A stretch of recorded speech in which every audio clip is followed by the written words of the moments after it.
कोलोसियों का खत उसका 3 अध्याय 9 से, एक दूसरे से झूठ मत बोलो क्योंकि तुमने पुराने मनुष्यत्व को उसके कामों समेत उतार डाला है और नए मनुष्य को पहन लिया है जो अपने सृजनहार के स्वरूप के अनुसार ज्ञान प्राप्त करने के लिए नया होता जाता है।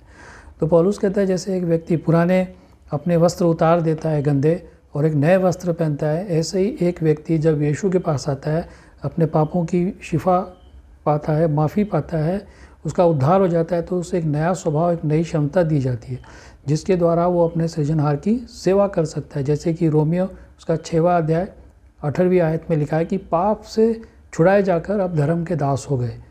तो अब वो धार्मिकता की सेवा कर सकता है, परमेश्वर की सेवा कर सकता है। और फिर वो कहता है कि अपने सृजनहार के स्वरूप के अनुसार ज्ञान प्राप्त करने के लिए नया बनता जाता है। अर्थात ये जो नया स्वभाव, नया उसे मिला है, उसको एक सतत नवीनीकरण की आवश्यकता है ताकि नैतिक जीवन पर नए स्वभाव का जो है, नए जीवन का जो है पूर्ण नियंत्रण हो जाए। और आगे वो कहता है 11वें आयत में, उसमें न तो यूनानी रहा, न यहूदी, न खतना रहित, न जंगली, न स्कूती, न दास, न स्वतंत्र, केवल मसीह सब कुछ और सब में है।